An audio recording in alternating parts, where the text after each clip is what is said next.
Manyan 'yan wasa bakwai da za su yi ritaya daga wakiltar kasashensu a shekarar 2024. Na ɗayansu, Thomas Muller.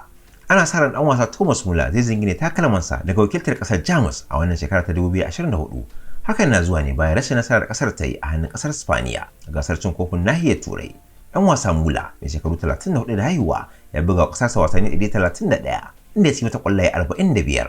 Thomas Muller ya fara buga wa ƙasar Germany wasa a shekarar 2010 inda a wannan shekara ne kuma ya zama wanda ya fi kowa zira ƙwallaye a gasar cin kofin duniya a shekarar 2010. Sannan kuma Muller ya samu nasarar lashe gasar cin kofin duniya a shekarar 2014 a karawarsu da Argentina a wasan ƙarshe.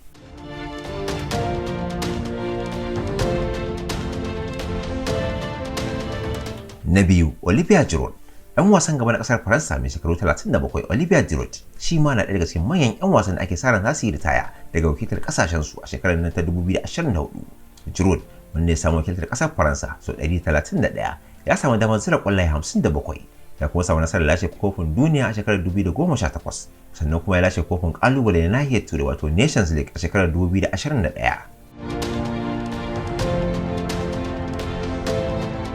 Ɗan wasa Pepe.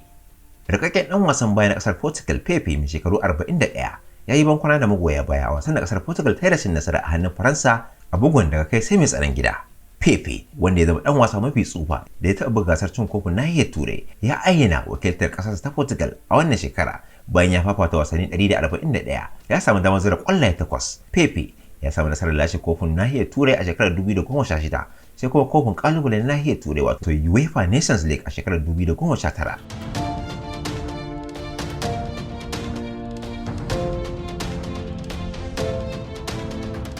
Dan wasa Angel Di Maria. Di Maria mai shekaru 36 zai yi bankwana da ƙasarsa a wasan ƙarshe da Argentina za ta buga na Copa America a wannan shekara ta 2024. Dan wasa Di Maria ya samu wakiltar Argentina sau 144, sannan kuma ya zira ƙwallaye 31 kawo yanzu lokacin haɗa wannan rahoto. Di Maria ya yi nasarar lashe kofin duniya sau ɗaya da kuma gasar Copa America, sai gasar Olympic a shekarar 2008, sai kuma kofin haɗakar Turai da Amurka a shekarar 2021. Manuel Neuer. Mai tsaron ragar kungiyar ƙwallon ƙafa ta ƙasar Jamus, Manuel Neuer mai shekaru 38 ya wakilci ƙasar Jamus a wasanni 124. Neuer, wanda shine kyaftin ɗin ƙasar Jamus, ya samu nasarori da dama inda taɓa lashe gwarzon ɗan wasan ƙasar Jamus har karo biyu, ya kuma samu nasarar cin kofin duniya a shekarar 2014.